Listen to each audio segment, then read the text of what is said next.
Hello, friends. Let us today see the concepts of basic structure of proteins.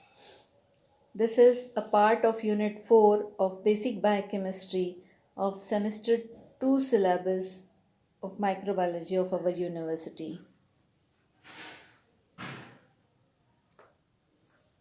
Proteins are the most abundant and important macromolecules, bigger molecules, present in the biological system which perform important functions like biocatalysis, that is, different types of enzymes like hexokinase, which catalyzes the conversion of glucose to glucose 6 phosphate, the first step in glycolytic pathway, or the enzyme luciferase, which is the enzyme responsible for light production in firefly. Some of the proteins, they are important for transport like hemoglobin, which transport oxygen in blood.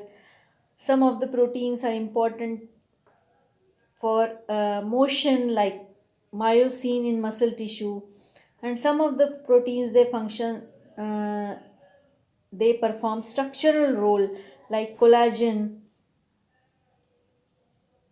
in connective tissue and keratin in hair, nails, feathers, and horns. Proteins are made up of amino acids.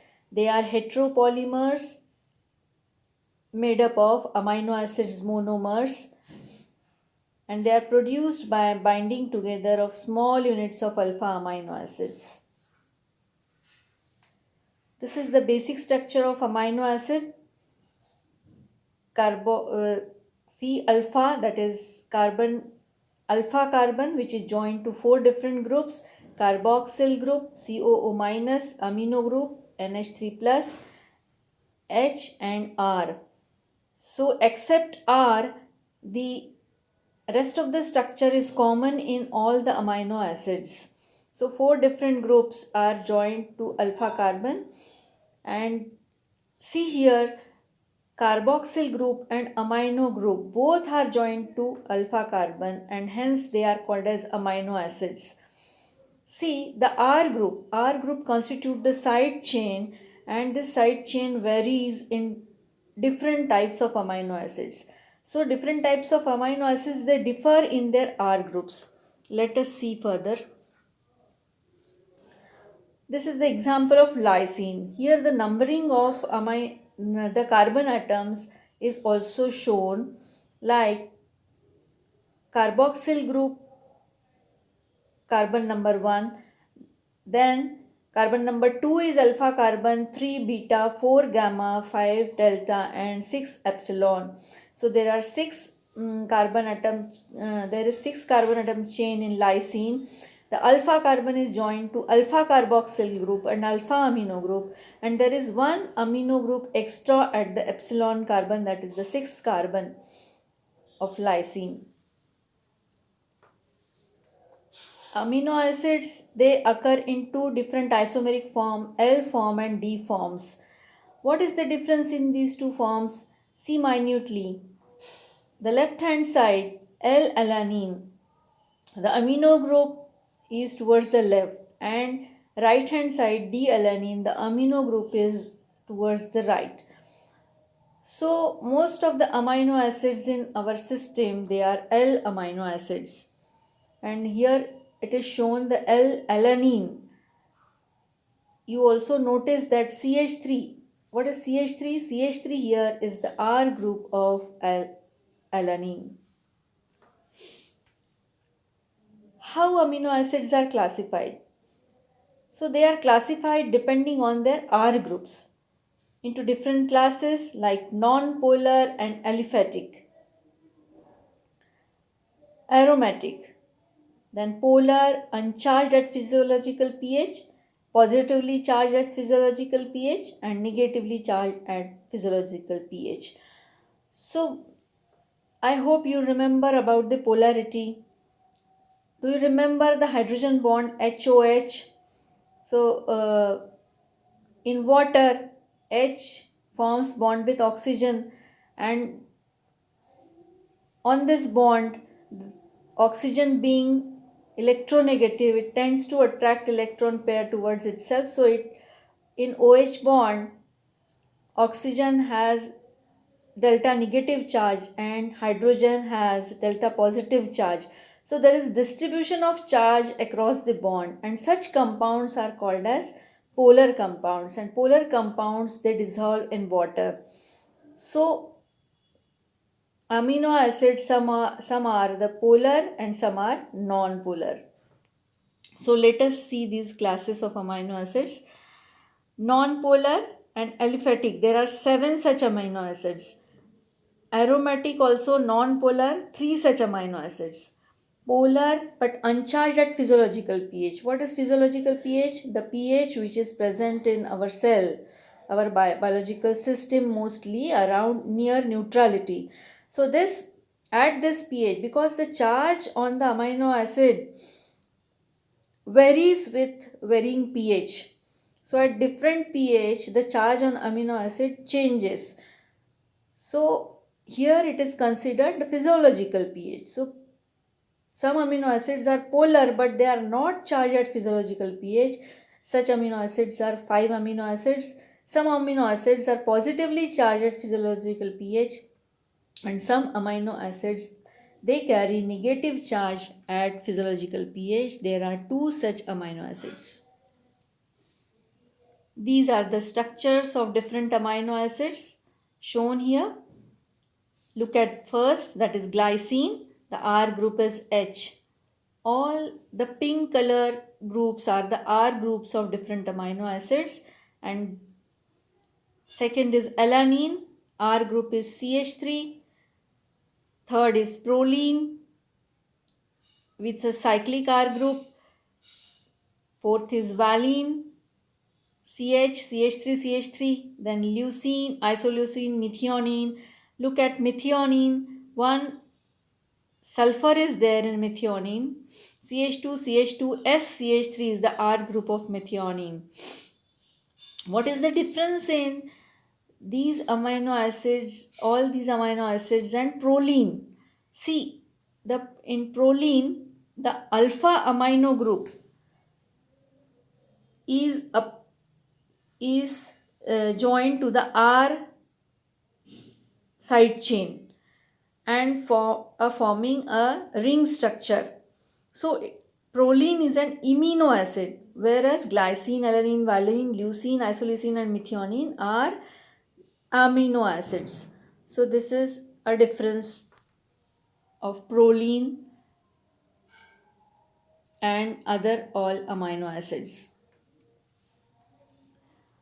These three are the aromatic R groups, like phenylalanine, in which CH2 and then attached to benzene ring is the R group. Tyrosine has one OH group attached to benzene ring, and tryptophan.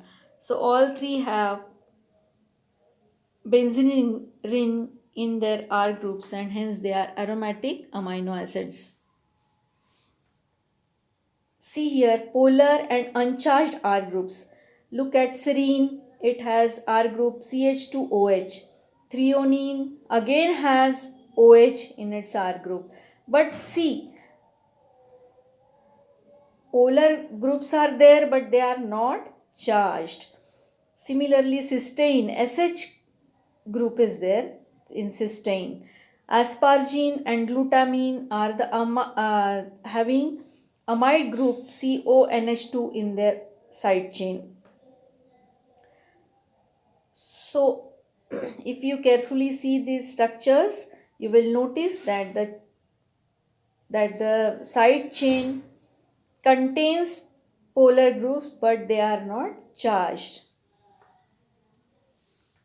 These are the positively charged R groups. The amino acids are lysine, arginine and histidine, which have extra positive charge in their side chains. Look at lysine, one amino group in the side chain. Similarly, arginine, one positive charge in the side chain. So if you look at lysine, What is the net charge? See, two positive charge, two amino groups, so two positive charges and one carboxyl group which is giving it negative charge. So what will be the net charge? The net charge will be one positive. So these are positively charged R groups of some of the amino acids. Now these are the negatively charged R groups. Aspartate and glutamate are the amino acids. You can call them aspartic acid and glutamic acid. So these are, when they are charged, then they are called as aspartate and glutamate. So C aspartate R group contains CH2 plus COO minus, and glutamate CH2, CH2 and COO minus. So here you notice that one extra negative charge is there in the R group, that is the side chain of these amino acids, and look at the net charge. The net charge will be one negative. So these are negatively charged R groups containing amino acids. Cysteine can form disulfide bonds. Now see, we had seen earlier structure of cysteine. So here two molecules of cysteine are shown. The SH groups are shown in yellow, and these two cysteine molecules, the SH groups, the S, they can join together to form a dipeptide, that is cysteine. So this is the covalent bond, the disulfide bond, which gives stability to the structure of proteins. We will see it later. So left in this slide, on left hand side non-ionic form is shown, and on right hand side zwitterionic form is shown. So amino acids, they occur in zwitterionic form at physiological pH. So NH2 and COOH, this is non-ionic form, but they are ionized in the form of NH3 positive and COO negative. And this one positive and one negative charge, so the total net charge is neutral if there is no charge in the R group. So this is called as zwitterionic form. When two amino acids are joined together, like the reaction shown here, R1 and R2 are the R groups of two different amino acids. Look at the left one, that is alpha amino group and alpha carboxyl group. So alpha carboxyl group of R1 is reacting with the alpha amino group of R2. One molecule of water is released and a bond shown in yellow is formed, that is CONH bond, between the carboxyl group of one amino acid and the amino group of another amino acid. Better to say that alpha carboxyl group of one amino acids and alpha amino group of another amino acid. So this is the peptide bond which is shown here in yellow. This peptide bond is trans-peptide bond, and it is planar. Trans in the sense that oxygen and hydrogen, they are present on opposite side. So this is, the configuration is trans, and they are planar, that all these four atoms are present in single plane. So this peptide bond is the bond which joins different amino acids in proteins.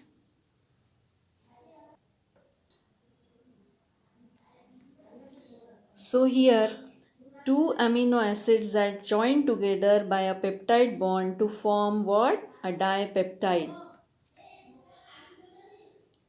So peptides are small chains of amino acids in which the amino acids are joined together by peptide bond. This is an example in which a small peptide is formed by joining together of serine, glycine, tyrosine, alanine and leucine. So carefully look at this structure. You will notice that on left hand side the alpha amino group, that is NH3 positive, is free and not involved in formation of any kind of peptide bond.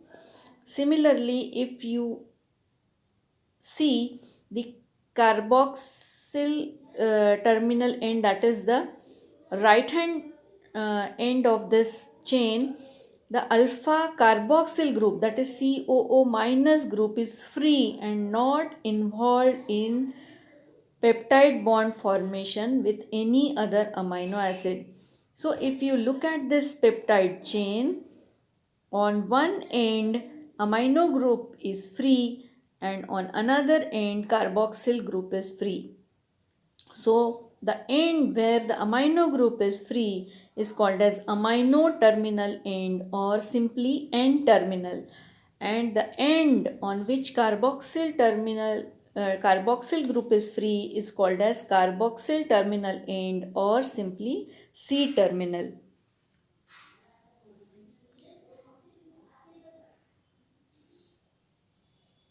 So when you name the peptide or you just want to show the sequence of a peptide, the amino acid which is on the N terminus is called first.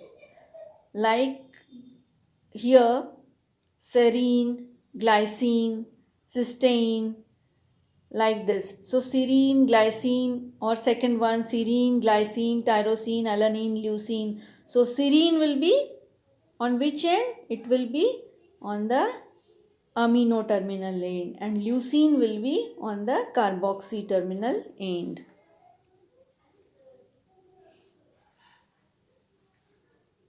Here again a chain is shown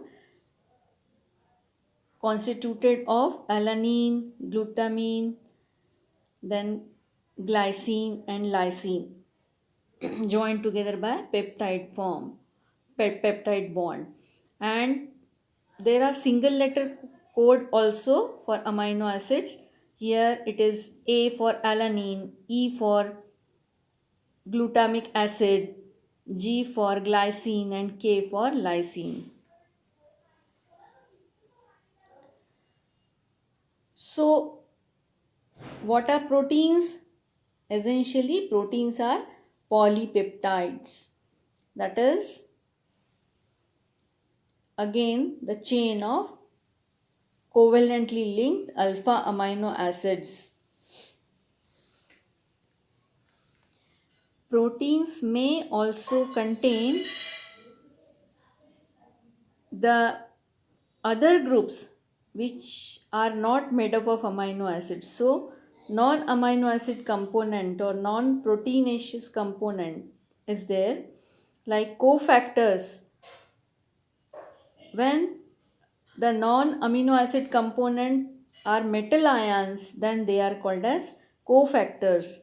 When the non-amino acid components are some organic molecules, then they are called as coenzymes, like NAD plus in lactate dehydrogenase. See, cofactors and coenzymes, they associate with the enzyme and dissociate from the enzyme during the activities, but when they are covalently linked to the enzyme protein, then they are called as prosthetic groups, like the heme group in hemoglobin or myoglobin.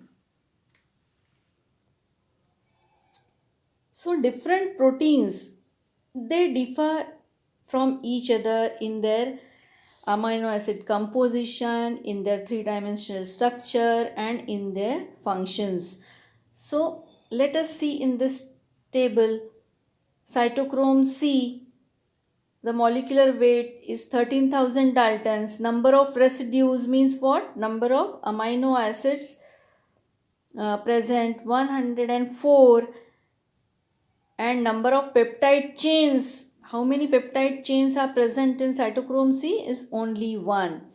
But if you see here hemoglobin, see hemoglobin. So here number of residues are 574 and 4 types of different polypeptide chains are present in hemoglobin. Here also glutamine synthetase in E. coli. 5628 amino acids are present and total number of polypeptide chains are 12. So what do you notice here?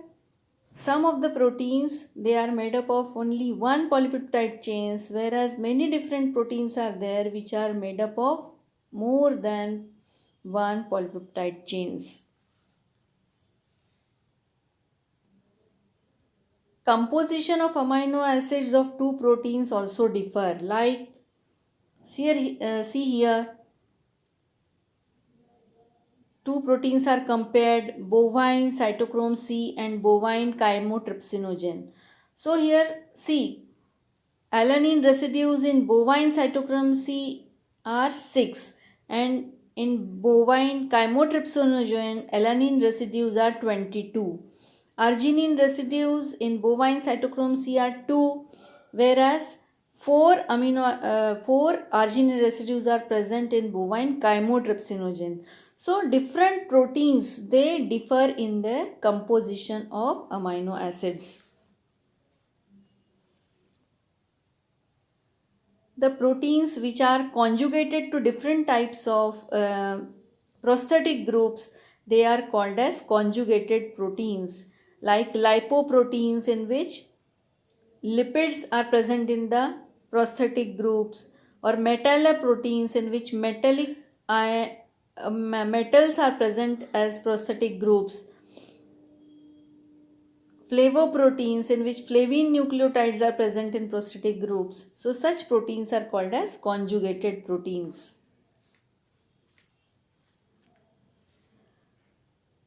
Now let us see the structure of proteins.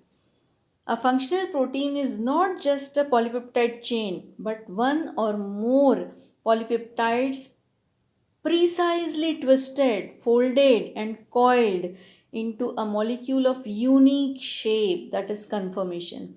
This conformation is essential for some protein function, that is, enables a protein to recognize and bind specifically to another molecule. For example, hormone binds to its receptor, enzyme binds to its substrate, or antibody binds to antigen. So here the pictures are shown. You can observe here the coiling of proteins.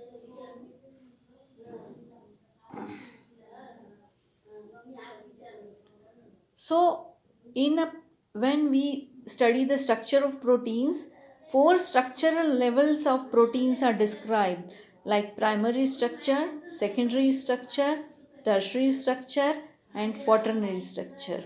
What is the primary structure? Primary structure of protein is simply the amino acid sequence of that protein. When you write down the amino acid sequence of a protein, then it is the primary structure of that protein. And all the proteins, different types of proteins, they vary in their primary structure, but different molecules of same protein, they will have same primary structure. So primary structure is simply the, what is it? It is the chain of amino acid or the sequence of amino acids starting from the N terminal to the C terminal. Then what is the secondary structure. It results from hydrogen bond formation between hydrogen of NH group of peptide bond and the carboxyl oxygen of another peptide bond. According to hydrogen bonding, there are two main forms of secondary structure. That is, first is alpha helix. It is a spiral structure resulting from hydrogen bonding between one peptide bond and the fourth peptide bond. In the figure, it is shown in the left hand side. So, you remember the spring of a jotter, a ball pen. So, here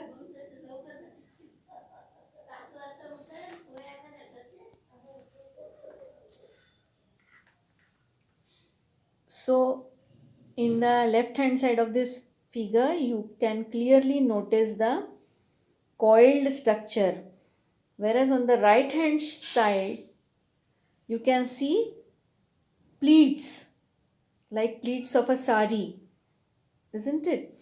So beta sheets, they are formed.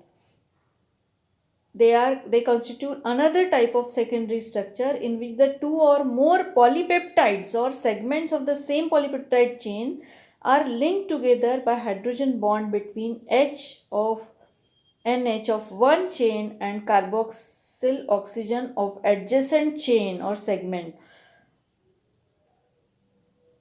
So they form this type of interchain hydrogen bonds. They give the appearance of pleated sheets. So these are the two major secondary structures in proteins, alpha helix and beta sheets.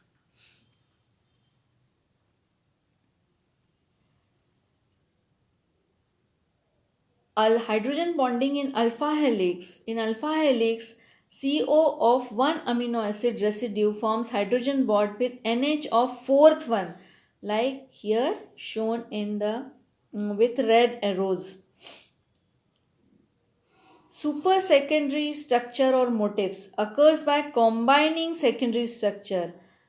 The combination may be alpha helix, again a turn, then again alpha helix, again turn like this, or beta sheet, then a turn, then again beta sheet, then a turn, or it may be combination of two like alpha helix, then turn, and beta sheet, then turn like this. So turn or bend is a short segment of polypeptides, 3-4 amino acids, that connects successive secondary structure.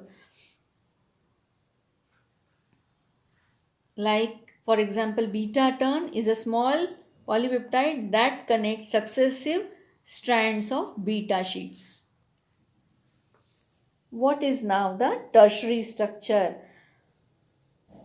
The polypeptide chain is folded in various ways to give a three-dimensional conformation to each protein molecule. This folding depends on the primary structure of the protein, that is the sequence of amino acids of the proteins. So tertiary structure is determined by a variety of interactions, bond formations among R groups. So see here, the bond formation is among the R groups, that is the side chains of amino acids of a polypeptide chain, and between R groups and the polypeptide backbone. There are different types of interactions. Three interactions are the weak interaction, and there is also a covalent interaction. So let us see these interactions. The weak interactions include hydrogen bond among polar side chain.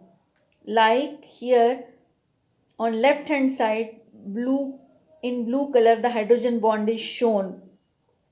So do you notice one amino acid present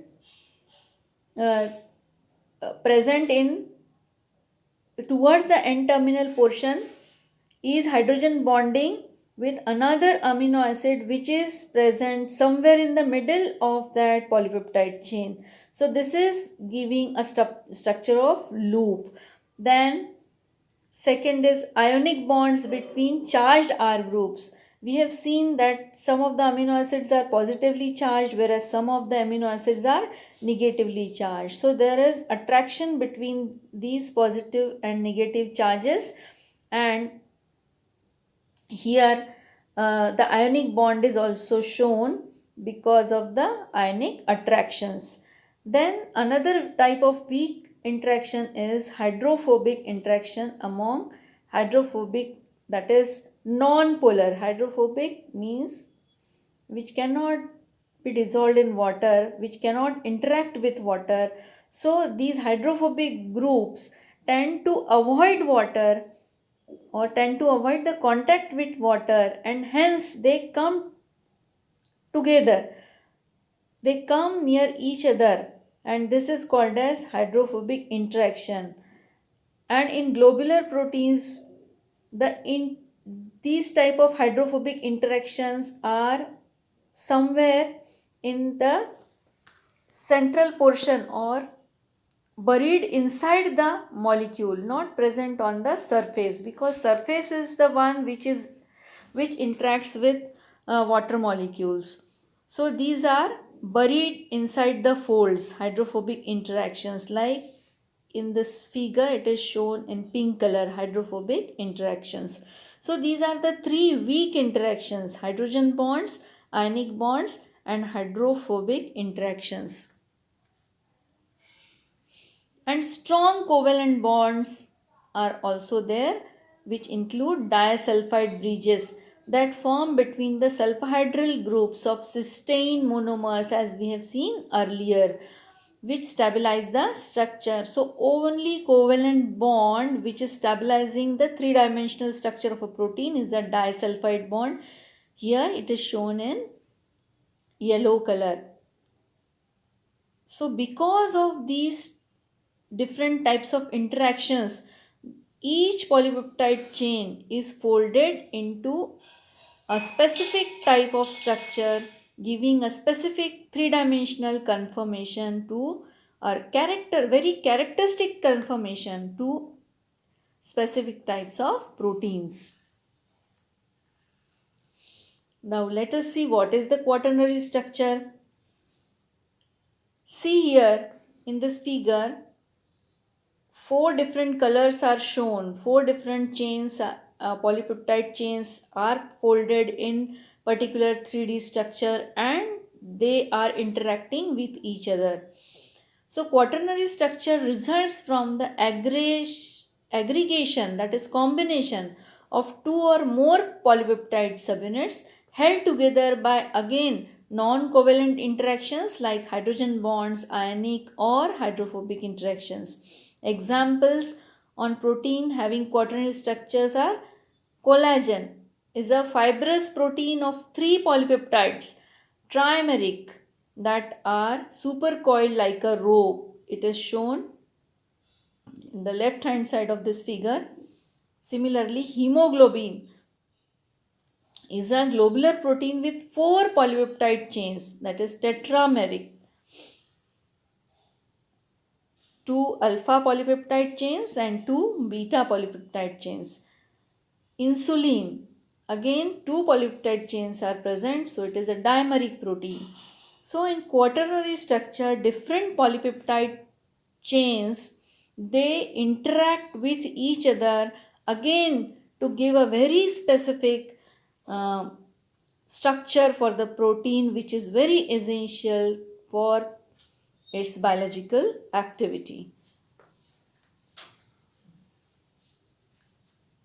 So here this is the primary structure is shown, then secondary structures, beta pleated sheets and alpha helix is shown, then tertiary structure is shown in which the polypeptide chain is folded in a specific manner, and then different polypeptide chains, they associate together to give a quaternary structure to protein. So these are the different structural levels of proteins. Thank you very much. I sincerely acknowledge the author of this presentation, John Mackinson, and the Website address is also given here. This beautiful presentation. In this beautiful presentation, the slides or the structures of amino acids, they are taken from the book of Leininger. Thank you so much.